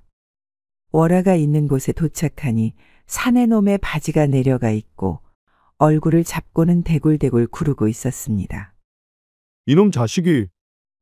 방철은 눈이 뒤집혀 소리를 지르며 사내에게 달려갔습니다. 그러자 사내는 화들짝 놀라며 바지를 급히 끌어올리고는 냅다 도망쳤습니다. 네, 내가 장난 좀 쳐봤소. 너무 심하게 굴지 마시오. 이놈이 당장 안 서. 방철은 여전히 씩씩대며 도망간 사내를 향해 욕설을 퍼부었습니다. 그러다 월화가 방철의 소매를 잡고는 말했습니다. 됐소, 서방. 저놈은 그냥 보내주고 나 좀 부축해줘. 그제야 방철은 헐떡이며 멈춰서 아내를 부축했습니다. 괜찮소. 내가 멍청한 탓에 일이 큰일이 날 뻔했소. 그는 다급히 아내의 손을 잡았습니다. 하지만 월화는 그의 손을 확 잡아당기더니 뺨의 살을 쭉 잡아당기며 눈을 부라렸습니다. 서방놈아, 앞으로 놔두고 어디 가기만 해봐라. 이제 다시는 술 한 잔도 없을 줄 알아? 방철은 눈을 동그랗게 뜨고 당황했습니다. 아니, 내가 뭘 잘못했다고 그러나. 난 부인 살리러 물 들어간 거 아니었소. 월화는 허리에 손을 얹고 혀를 찼습니다. 물은 무슨 물? 그 짧은 순간에도 그놈이 무슨 짓을 할지 몰랐단 말이야. 방철은 눈을 깜빡이며 입을 벙긋거렸습니다. 하지만 월화의 눈빛이 워낙 날카로워서 그는 아무런 반박도 하지 못했습니다. 알겠소. 앞으로는 절대 마누라 두고 어디 가지 않겠소. 그러니 너무 화내지 마시오. 월화는 깊은 한숨을 내쉬더니 팔짱을 끼고 방철을 노려보았습니다. 정말이지? 정말이오. 방철은 두 손을 들어 보이며 맹세라도 하듯 고개를 끄덕였습니다. 아이고, 서방놈 때문에 체기가 사라진 것 같네. 내 놈 행동을 보니 배가 답답한 게 아니라 가슴이 더 답답하다고. 그렇게 방철은 멋쩍은 웃음을 짓고는 월화에게 다시 한번 사과하고 그녀를 업고는 장인어른의 집을 향해 걸어갔습니다. 이제 괜찮아. 그리고 아까는 고마웠어. 평소 같으면 핀잔을 주기 바쁜 아내였는데 이렇게 다정한 목소리로 말해주니 방철은 어쩐지 마음이 뭉클했습니다. 그러면 술 한잔 마실까나? 그 말을 들은 월화는 한숨을 쉬고는 방철의 볼을 꼬집으며 말했습니다. 아이고 이놈아. 알겠소, 미안하오. 그렇게 두 사람은 한층 가까워진 마음으로 웃으며 장인어른의 집을 향해 걸어갔습니다. 잠시 뒤 이방철과 월화는 조심스레 장인어른의 집 대문을 두드렸습니다. 얼마 지나지 않아 장인어른이 문을 열어주었으나 여전히 불편한 기색이 역력하였습니다. 여기까진 무슨 일로 온 게냐? 이방철은 서둘러 장인어른 앞에 무릎을 꿇었습니다. 장인어른, 지난번 일은 정말이지 오해였습니다. 감히 제가 장인어른이 와 계시는데 저희끼리 몰래 술을 홀짝일 리가 있겠습니까? 이 어리석은 사위가 워낙 멍청하여 실수를 저지른 것이오니 부디 용서해 주십시오. 월화도 서둘러 거들었습니다. 아버지, 서방이 미련한 건 제가 더 잘합니다. 하지만 나쁜 마음으로 그런 것은 아니었으니 너그러이 용서해 주세요. 장인어른은 팔짱을 끼고 두 사람을 내려다보다가 한숨을 쉬었습니다. 정말이지 한심한 녀석 같으니. 하긴 내 놈이 원체 어리숙한 놈이라는 건 나도 안다. 뭐 지난 일은 됐다. 하지만 앞으로는 손님이 오면 먼저 술부터 따르는 법을 배우도록 하거라. 예. 꼭 명심하겠습니다. 이방철은 급히 고개를 조아렸고 장인은 헛기침을 하며 방철이 가져온 탁주를 보더니 말을 툭 던지고는 방으로 들어갔습니다. 그렇다면 자네가 가져온 진짜 술이나 한잔 해보자고. 그렇게 방 안에는 술상이 차려졌고 장인어른과 이방철은 마주 앉아 술을 주고받았습니다. 처음에는 묵묵히 잠만 기울이던 장인어른도 사위가 진심으로 사과하며 잔을 올리자 점차 얼굴에 미소가 돌기 시작했습니다. 하하, 내 놈이 이렇게 빌 줄은 몰랐다. 그래, 앞으로도 내 딸을 잘 보살피거라. 이방철은 눈물을 글썽이며 외쳤습니다. 그럼요. 제 목숨을 걸고 따님을 보살필 것이옵니다. 이방철이 힘차게 외치자 장인은 기분이 좋아졌는지 호탕하게 웃으며 술잔을 들어 올렸습니다. 그래. 이젠 됐다. 한 잔 더 하자고. 한참 후 술이 다하고 기분 좋게 취한 장인은 해실거리며 손을 내저었습니다. 자, 이만 가거라. 오늘은 내 놈을 용서해 주겠다. 하지만 앞으로도 내 딸을 함부로 대하면 가만두지 않을 것이니 명심하거라. 이방철은 다시 한번 공손히 고개를 조아리며 대답했습니다. 예, 꼭 명심하겠습니다. 장인어른. 월화도 아버지의 기분이 한결 풀어진 것을 확인하고 안도하며 어리숙한 서방놈의 팔을 끌어당겼습니다. 그럼 아버지, 저희는 이만 돌아가 보겠습니다. 그렇게 월화와 방철은 집으로 돌아갔고 달빛 아래 나란히 걷는 두 사람의 발걸음은 어느 때보다 가벼웠습니다. 그렇게 모두가 돌아간 뒤 장인은 수염을 만지며 자신의 아내에게 헛기침을 하며 말을 건넸습니다. 우리도 이제 술은 모두 마신 것 같으니 오늘 밤 다른 술 한 잔 해야 하지 않겠는가? 장모는 살며시 미소를 지으며 고개를 끄덕였습니다. 아이고, 이 영감이 웬일이래. 장인은 장모의 손을 조용히 잡아 끌며 방 안으로 들어갔습니다. 그날 밤 장인의 방에서도 한참 동안 술을 나누는 소리가 들렸고 이윽고 방 안은 조용해졌습니다. 거사를 마친 뒤 장모는 장인에게 말을 건넸습니다. 어떻게 술 한 잔 더 하시겠소? 그러자 장인은 곤란한 표정으로 누우며 대답했습니다. 아니, 난 한 잔이면 충분하오. 그러나 장모는 피식 웃으며 말을 하고는 장인 위에 올라가며 말을 했습니다. 하지만 술은 마시면 마실수록 기분이 좋아진다 하지 않소? 아니, 난 정말 한 잔이면 충분. 아니, 잠깐만. 그렇게 고요한 달빛이 따스하게 내리쬐는 방 안에는 술이 점점 진하게 익어가는 소리만이 들렸다고 합니다. 조선 후기 한양에서 멀리 떨어진 작은 마을 청하초는 조용하고 한적한 곳이었으나 그 안에는 그야말로 색다른 활기가 넘쳐오르는 한 골목이 있었습니다. 이곳은 세상사에 단념한 듯 보이는 과부들이 모여 사는 곳이라 하여 사람들은 과부촌이라 불렀지만 실상은 그렇지 않았습니다. 과부라 하여 한스럽고 슬픔에 젖어 사는 것이 아니었죠. 때로는 사랑도 흥도 욕망도 사람 사는 곳이면 어디서든 피어나는 법이었습니다. 그리하여 과부촌의 밤은 은근한 웃음소리와 수런거리는 대화로 가득 찼고 기이한 내기와 뒷담화로 밤이 깊어가곤 했답니다. 어느 날 저녁 달빛이 조용히 기와지붕을 타고 내려앉을 즈음 과부촌의 작은 마당 한복판에 몇몇 과부들이 삼삼오오 모여 있었습니다. 붉은 비단 적삼을 곱게 걸친 홍씨 과부가 부채를 살살 흔들며 능청스럽게 웃었고 나이가 지긋한 김씨 부인은 몸을 고추 세우고 안쪽 허리춤을 다잡으며 입을 열었죠. 에구, 이렇게 한 세월을 흘려보내기만 할 터인가? 재미 삼아내기를 하나 하세. 그러자 젊은 막내 과부 은혜가 도르르르 눈을 굴리며 호기심 어린 표정을 지었습니다. 내기라니요? 무슨 내기 말씀이십니까? 그 순간 홍씨 과부가 부채를 탁 접으며 미소를 지었답니다. 김씨 부인께서 내기를 하자고 하셨으니 틀림없이 보통 내기는 아닐 것이오. 혹시 이 과부촌에서 가장 잘난 사람을 가려보자는 것이라도? 그러자 김씨 부인은 손을 내저으며 능글맞게 웃었습니다. 아니지, 그보다 더 재미난 것이 있지.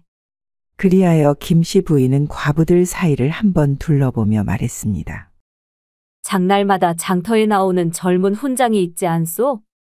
그 사람과 방사를 하는 사람이 이기는 거요. 그 말이 떨어지기가 무섭게 마당 곳곳에서 웅성거리는 소리가 터져나왔습니다.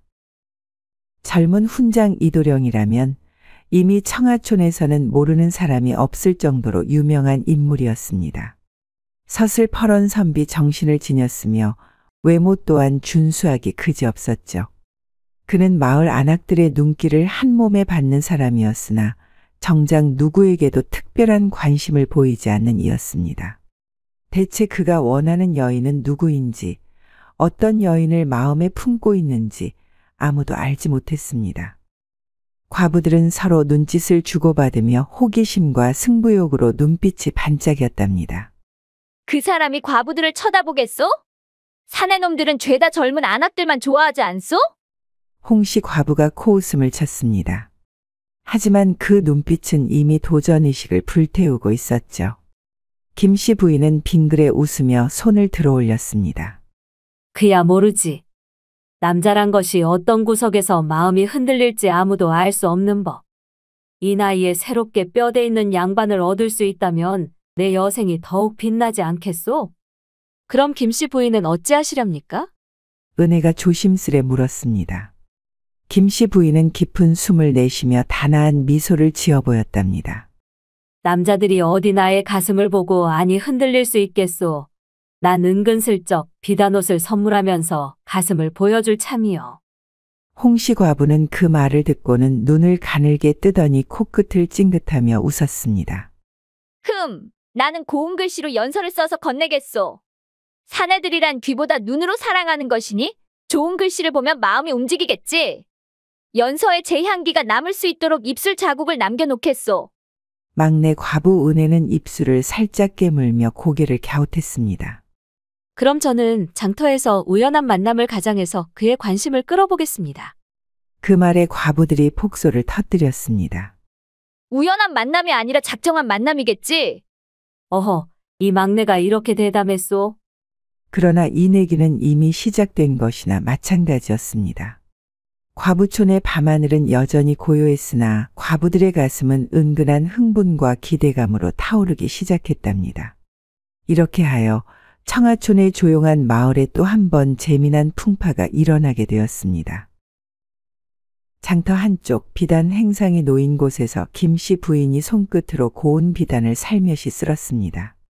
그 손끝에서 풍기는 묘한 우아함은 나이가 들수록 더 깊어진 그녀의 노련한 기품에서 나오는 것이었답니다. 이도령이 행인들 사이에서 지나가자 김씨 부인이 능숙한 몸짓으로 그의 앞을 가로막았습니다. 어이구, 이도령. 이렇게 홀가분한 차림으로 다니시니 행여 밤바람이라도 맞으시면 어쩌시려고 그러십니까? 그녀는 곱게 개켜둔 비단 도포를 펼쳐 보이며 미소를 지었습니다. 이거 보시게요. 이도령을 위해 특별히 지은 옷이랍니다. 한 번만 걸쳐보시지요. 그녀는 살짝 몸을 숙이며 비단 옷을 내밀었는데 넓게 벌어진 옷깃 사이로 은근히 드러난 목선과 살짝 흘러내린 어깨 및 가슴골이 깊은 계곡처럼 깊어 보여 묘한 아치를 풍겼습니다. 한낮의 따사로운 햇살이 그녀의 피부 위로 부드럽게 내려앉으며 하얀 목덜미를 더욱 도드라지게 만들었죠. 이도령은 시선을 둘 곳을 몰라하며 침을 꼴깍 삼켰습니다.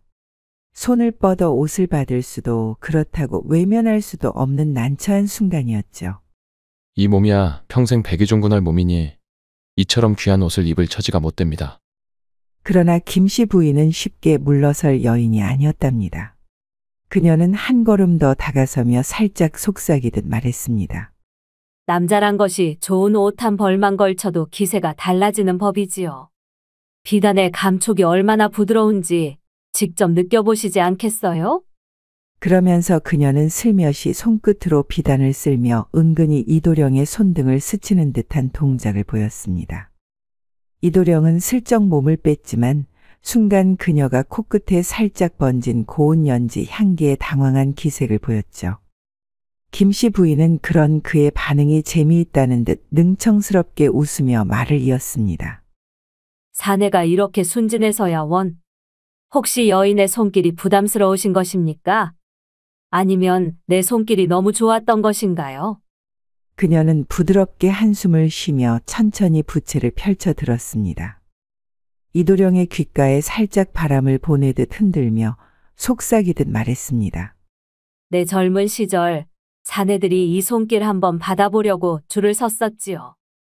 허나 난 그 많은 손길을 거절했답니다.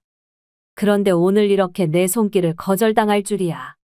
그녀는 이도령을 지그시 바라보다가 가슴을 살짝 내밀며 유혹하듯 웃었습니다. 사내들은 수박 같은 내 가슴을 한번 맛보려 줄을 섰었지요.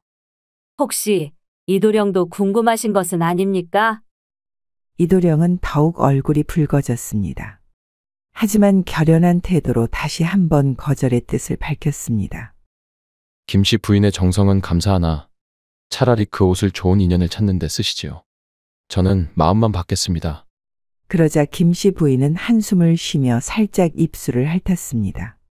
그녀의 눈길은 여전히 장난기가 서렸고 입가에는 옅은 미소가 번졌습니다. 어허, 이래서야 원. 정녕 여색의 뜻이 없단 말이오? 그녀는 한 손으로 비단 옷을 쓰다듬으며 너털웃음을 터뜨렸습니다. 이런 사내를 두고 목석 같다 하지요. 하지만 목석도 따뜻한 손길을 오래 받으면 언젠가는 녹기 마련이요. 다음에는 꼭 걸쳐보도록 하시오. 그때는 내가 직접 입혀드리리다. 이도령은 황급히 고개를 숙이고 자리를 피했습니다. 그 모습을 보며 김씨 부인은 아직도 어린 선비 같으니 하고 혀를 차며 웃었습니다. 김씨 부인은 수박 같은 가슴을 덜렁거리며 장터 한가운데서 소리쳤습니다. 이도령, 목이 마르시면 우물가에 가지 말고 우리 집에 오셔서 수박이 달고 맛있으니 꼭 오셔서 드시지요. 그녀의 목소리는 장터를 가득 메웠고 지나가던 사람들은 흥미롭게 그녀를 바라보며 소곤거렸습니다. 이렇게 김씨 부인의 유혹은 실패로 돌아갔으나 그녀의 도전은 아직 끝나지 않았습니다. 이도령 같은 사내는 쉽게 무너지진 않지만 한번 무너지면 돌이킬 수 없는 법. 그녀는 그렇게 속으로 되뇌며 다음을 기약하듯 다시 비단을 매만졌습니다. 이도령이 장터를 지나려 하자 길 한가운데서 홍씨 과부가 우아한 자세로 서 있었습니다. 그녀의 어깨 틀어 올린 머리칼 사이로 반짝이는 비녀가 햇빛을 받아 빛났고 가늘게 휘어진 눈매가 매혹적인 미소를 머금고 있었죠. 그녀는 얼굴에 하얗게 곱게 분을 바르고 입술에는 선홍빛 연지를 곱게 물들였습니다. 고개를 살짝 기울이며 유혹적인 미소를 머금었고 눈매는 촉촉하게 젖어 있었습니다. 홍씨 과부의 몸에서 퍼져나온 은은한 백목향의 향기는 바람을 타고 나풀나풀 흘러가 이도령의 코끝을 간지렸죠.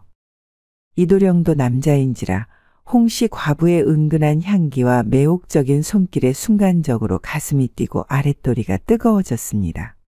이성을 붙잡으려 했으나 그녀의 촉촉한 입술과 고혹적인 눈빛이 마치 불씨처럼 그를 감싸며 흔들리게 했죠. 이도령, 잠깐만 보시지요. 홍씨 과부가 부드러운 손길로 한지를 내밀었습니다. 매끄러운 필체로 적힌 연서, 한 글자 한 글자가 정성스레 눌러 쓰인 그것은 마치 그녀의 애틋한 속마음을 고스란히 담아놓은 듯했죠. 배꼽은 구멍이 막혀 있고 배꼽 아래 구멍을 뚫려 있는데 오가는 이가 없으니 곧 막힐 것 같소이다. 그녀는 머리를 살짝 기울이며 이도령을 향해 눈길을 던졌습니다. 깊고 은근한 눈빛, 부드러운 손끝이 떨리는 듯이 한지 위를 스쳤습니다. 이도령의 시선이 자연스레 그녀의 손끝을 따라 움직이다 그만 얼굴이 붉어졌습니다. 홍씨 과부는 그런 그의 반응이 흥미롭다는 듯 살며시 웃으며 속삭였습니다. 남자란 붓끝보다 부드러운 손길에 더 쉽게 마음을 빼앗기지요.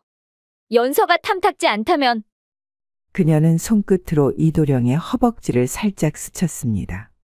아주 가벼운 접촉이었으나 그녀의 손길은 마치 뜨거운 불꽃처럼 스며들어 이도령의 피부를 자극했죠. 내 동굴 구멍이 어둡고 길이 험하니 이도령의 아랫돌이 등불로 밝혀주시면 어떻겠습니까? 그녀는 한 걸음 더 다가오며 손끝으로 자신의 가는 목선을 매만졌습니다. 한낮의 태양이 그녀의 피부를 더욱 희고 부드럽게 비추었고 그녀의 입술이 살짝 젖어 빛났습니다. 이도령은 손등이 스친 것만으로도 귀끝이 붉어졌지만 애써 태어난 척하며 연서를 살펴보았습니다.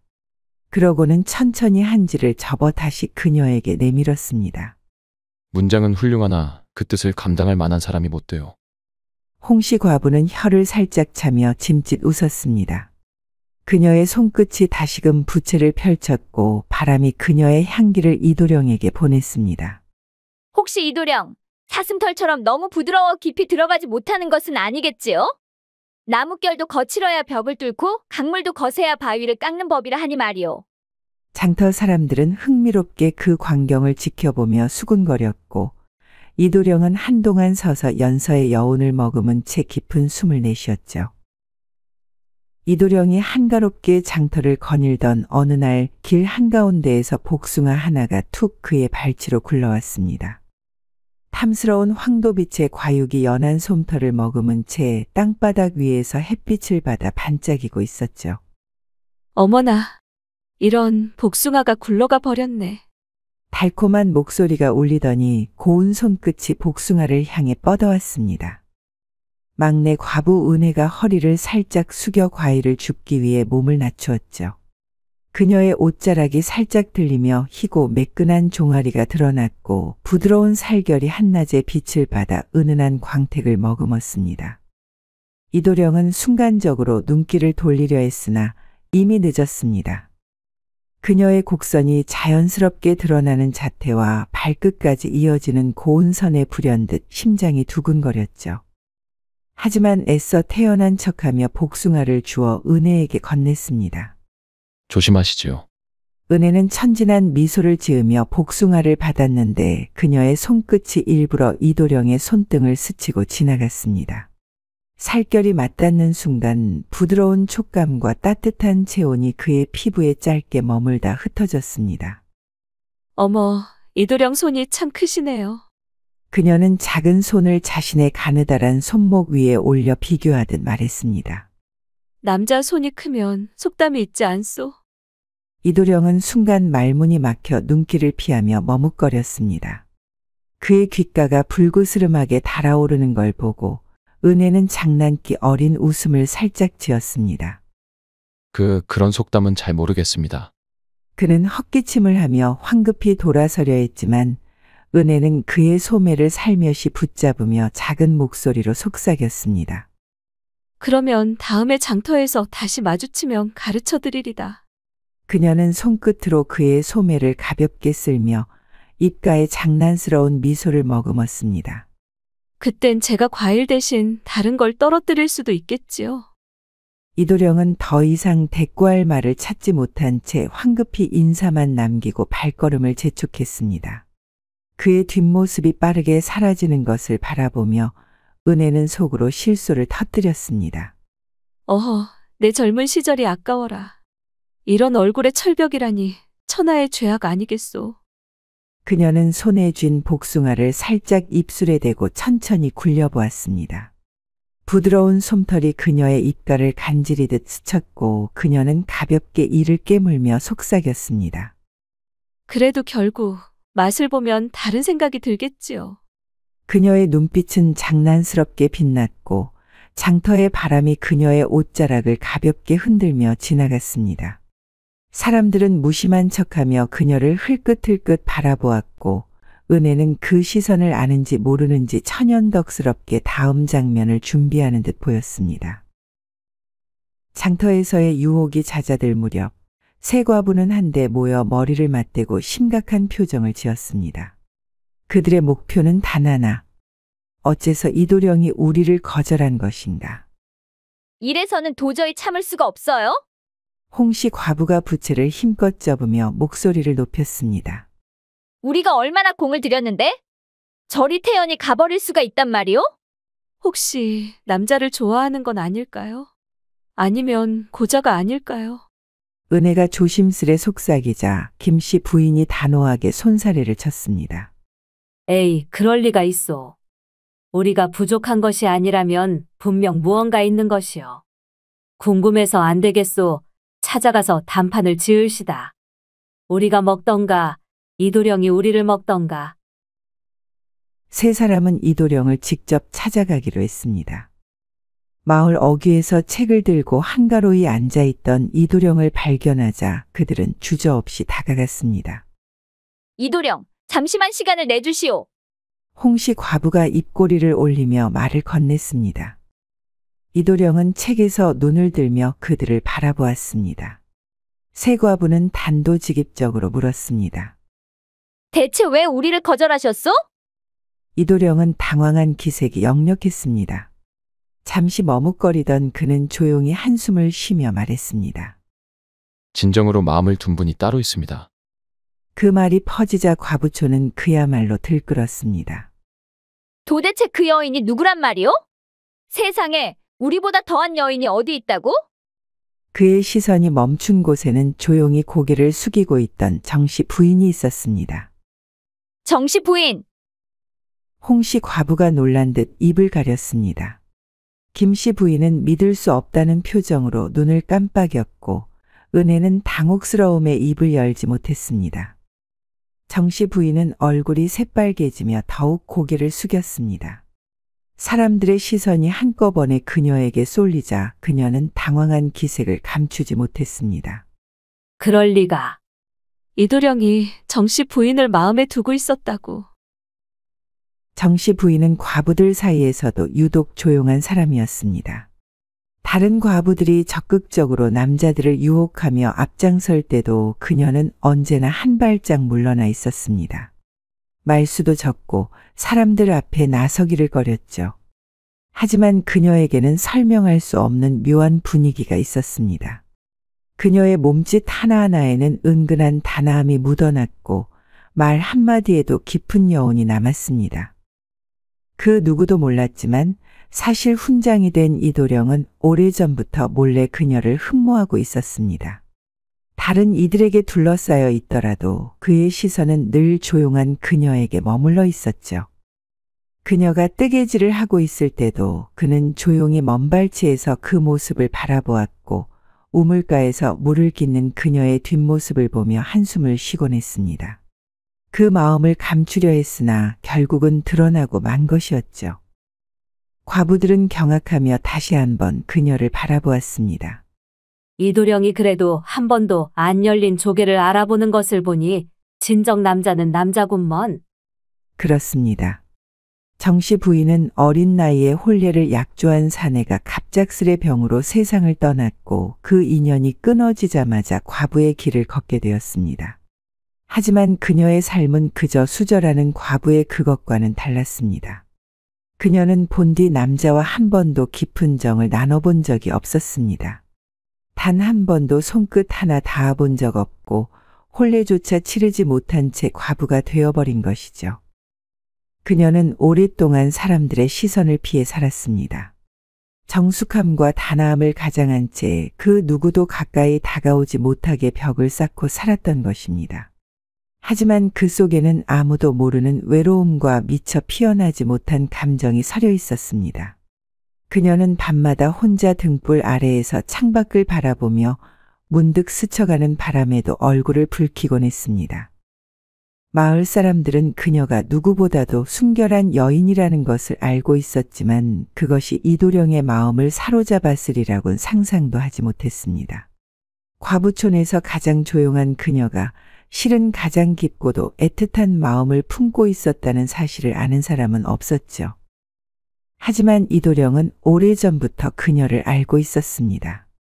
남몰래 그녀를 바라보며 그녀의 고운 손끝과 말없이 전해지는 눈빛에 마음이 기울었던 것입니다. 이제야 밝혀진 그녀의 비밀은 단순한 수절 과부의 이야기가 아니라 한 번도 사랑을 제대로 피워보지 못한 여인의 아련한 기다림이었습니다. 그런 그녀의 입가에는 어렴풋이 미소가 번지고 있었습니다. 그녀는 아무 말 없이 조용히 이도령을 바라보았습니다. 그리고 그 순간 아무도 모르게 둘만의 이야기가 시작되고 있었던 것입니다. 장대비가 쏟아지는 여름날 오후, 하늘은 어두운 먹구름으로 뒤덮였고 장터의 행인들은 비를 피해 황급히 발걸음을 옮겼답니다. 천둥이 울리고 빗줄기가 더욱 거세지자 이도령도 급히 몸을 피할 곳을 찾아 뛰어갔습니다. 마침 눈에 띈 정자가 하나 있어 그는 그곳으로 몸을 날렸죠. 숨을 고르며 비에 젖은 옷을 털던 이도령은 정자 한쪽에서 조용히 앉아있는 누군가를 발견하고 깜짝 놀랐습니다. 바로 정씨 부인이었답니다. 그녀 또한 소낙비를 피해 이곳으로 몸을 피한 듯했죠. 부인께서도 비를 피해 오셨군요. 이도령이 조심스레 말을 건넸습니다. 정씨 부인은 고개를 살짝 끄덕이며 미소를 지었답니다. 그러나 그녀의 몸은 이미 소낙비에 젖어 있었습니다. 얇은 모시옷이 피부에 밀착되어 희고 매끄러운 속살이 아른아른 비쳐 보였죠. 가녀린 어깨가 드러나고 젖은 옷자락 사이로 부드러운 곡선이 은근히 드러나자 이도령은 순간적으로 숨을 삼켰습니다. 이렇게 요염할 줄이야. 그녀는 조용히 앉아 있을 뿐이었지만 비에 젖은 모습이 그야말로 유혹적이었답니다. 그녀의 머리칼에서 물방울이 뚝뚝 떨어지며 가는 목선을 타고 흘러내렸고 촉촉이 젖은 입술이 부드럽게 빛났습니다.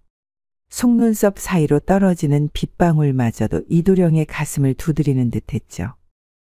참아야 합니다. 이도령은 손을 꽉 쥐며 스스로를 다잡으려 했습니다. 하지만 어찌된 일인지 그의 마음은 이미 무너지고 있었죠. 수년간 속으로만 품었던 연모의 정이 이 순간 끌어올라 터져버릴 것만 같았습니다. 정씨 부인은 눈치채지 못한 듯 평소처럼 조용히 앉아 빗소리를 듣고 있었습니다. 그러나 그녀의 시선은 떨리고 있었고 손끝이 살짝 움츠러들고 있었답니다. 그녀 또한 이도령의 뜨거운 시선을 느끼고 있었던 것이죠. 그 순간 천둥이 크게 울리자 정씨 부인이 놀라 몸을 움찔하며 흔들렸습니다. 그 작은 움직임이 마지막 한 방울이 되었죠. 에라, 나도 모르겠습니다. 이도령은 더 이상 참을 수 없었습니다. 벌떡 일어나 그녀의 손목을 잡고 그대로 그녀를 품에 끌어안았답니다. 그의 심장이 격렬하게 뛰었고 그의 숨결이 정씨 부인의 목덜미에 따뜻하게 내려앉았죠. 이도령님, 이러시면. 그녀가 당황하여 몸을 떼려 했지만 이미 늦었습니다. 이도령은 그녀를 놓아줄 생각이 없었습니다. 오래도록 참아왔던 감정이 이제는 더 이상 가둘 수 없을 만큼 차올라 있었습니다. 그의 품 안에서 부드러운 몸이 살짝 떨리고 있었고 그녀의 향기가 그의 코끝을 자극하며 더 깊이 스며들었죠. 이런 짓을 하고서 하늘을 어떻게 보려고 그래요? 정씨 부인이 간신히 숨을 고르며 외쳤습니다. 그러자 이도령은 그녀의 귓가에 낮게 속삭였답니다. 그러니까 이렇게 나는 엎드려 땅을 보고 부인은 하늘을 못 보게 내가 가려주지 않소. 그의 목소리는 낮고도 깊었고 그녀의 귓가를 간지럽히며 흔들어 놓았답니다. 정씨 부인은 더 이상 저항하지 않았습니다. 그저 눈을 감고 그의 품속에서 더욱 깊이 몸을 맡길 뿐이었죠. 그렇게 두 사람은 마침내 서로를 향한 마음을 확인하게 되었습니다. 소낙비는 여전히 거세게 내리고 있었지만 정자 안에서는 더욱 뜨거운 불길이 피어오르고 있었답니다.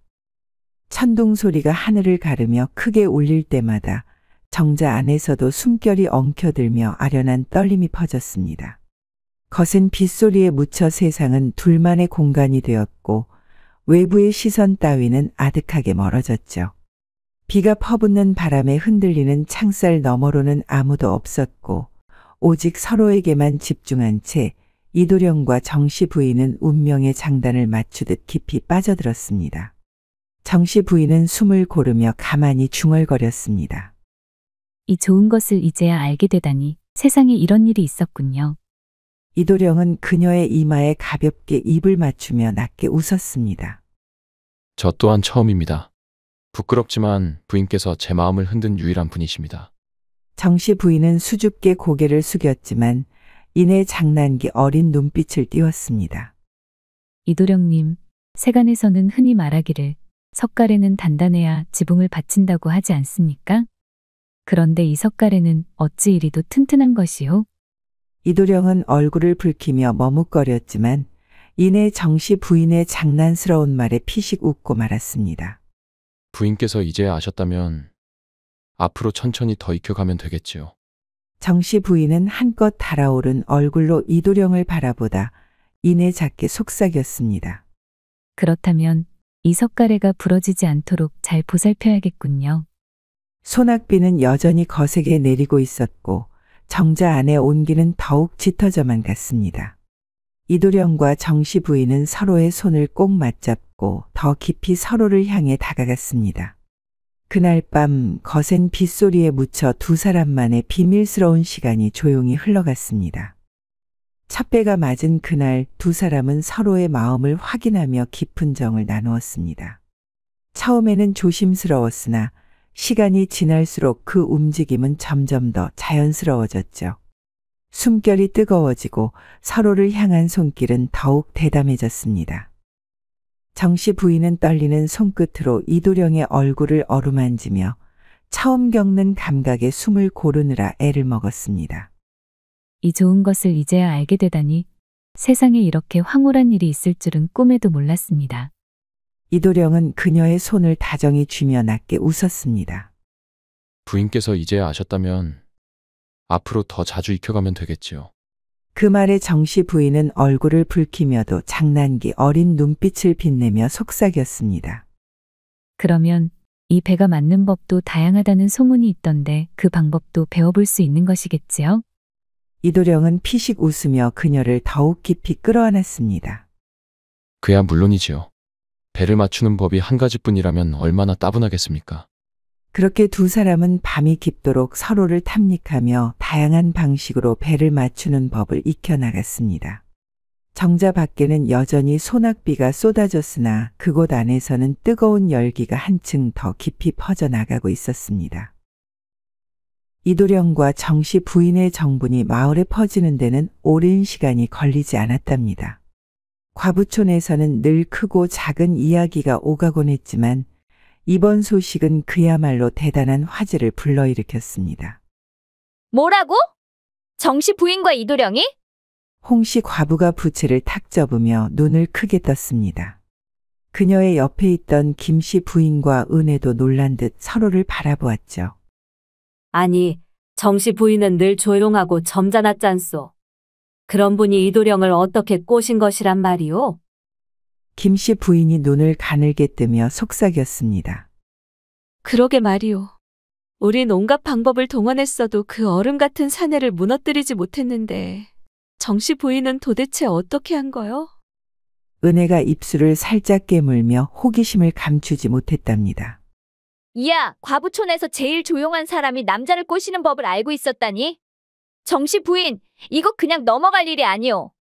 그날 오후 과부들은 정씨 부인을 불러 모았습니다. 그녀는 평소처럼 수수한 옷차림에 고운 머리칼을 단정히 묶고 있었지만 그녀를 바라보는 과부들의 눈빛은 예사롭지 않았습니다. 자, 솔직히 말해보시오. 무슨 비법이 있었던 것이오? 김씨 부인이 팔짱을 끼고 묻자 정씨 부인은 당황한 기색이 역력했죠. 비법이라니 그럴 리가 있겠습니까? 거짓말 마시오. 우리도 온갖 수를 써봤지만 이도령은 단단한 나무 같았소. 그런데 부인이 한 방에 무너뜨렸다니 그 방법을 좀 알려주시오. 홍씨 과부가 장난스러운 눈빛을 빛내며 정씨 부인을 바라보았습니다. 정씨 부인은 얼굴을 붉히며 애써 웃었습니다. 그런 게 아니라 저는 그냥 비 오는 날 정자에 있었을 뿐이랍니다. 과부들은 서로를 쳐다보며 한숨을 쉬었습니다. 설마 그 말만으로 우리가 믿을 것 같소? 김씨 부인이 턱을 괴며 고개를 저었답니다. 맞아요. 그럼 우리도 비 오는 날 정자에 가 있으면 된다는 말이오? 은혜가 눈을 반짝이며 말하자 과부들은 일제히 웃음을 터뜨렸습니다. 그래서 대체 무슨 일이 있었던 것이오? 홍씨 과부가 다시 물었습니다. 정씨 부인은 잠시 망설이다가 조용히 입을 열었습니다. 그날 소낙비가 무척 거세게 내렸지요. 저는 마침 길을 걷다가 정자로 들어가 비를 피했어요. 그리고 우연히 이도령도 같은 곳으로 들어오셨지요. 그래서? 과부들은 한꺼번에 몸을 앞으로 기울이며 들을 준비를 했습니다. 그런데 비에 젖은 제 옷이. 정씨 부인은 머뭇거리며 얼굴을 붉혔습니다. 과부들은 순간적으로 눈을 반짝였습니다. 오, 그래서? 그런데 이도령께서 저를 보고 그래서? 그냥 그렇게 되었답니다. 홍씨 과부가 손을 탁 치며 아쉬운 듯 탄식을 내뱉었죠. 정씨 부인은 수줍게 웃었습니다. 저는 그냥 비를 맞았을 뿐이랍니다. 과부들은 한숨을 쉬며 서로를 바라보았습니다. 그러면 우리도 비 오는 날 정자에 가서 기다리면 되는 거요. 은혜가 심각한 얼굴로 묻자 과부들은 다시 한번 웃음을 터뜨렸습니다. 과부촌의 소동이 가라앉을 줄 알았건만 그럴 리가 있겠습니까? 김씨 부인이 무릎을 탁 치며 입꼬리를 올렸습니다. 이왕 이렇게 된 거 우리도 좋은 인연을 찾는 내기를 한 번 더 하지 않겠소? 홍씨 과부가 눈을 빛내며 고개를 끄덕였습니다. 좋지요. 그럼 이번엔 누구를 목표로 해야 하겠소? 새로운 사또가 부임해 온다더이다. 은혜가 의미심장하게 속삭였습니다. 오호라, 사또라면 기품 있고 학식 있는 사내 아니겠소? 홍씨 과부가 부채를 탁 펼치며 웃었습니다. 자, 그럼 내기 시작이오. 이번에는 누가 먼저 사또의 눈길을 받을지 겨뤄봅시다.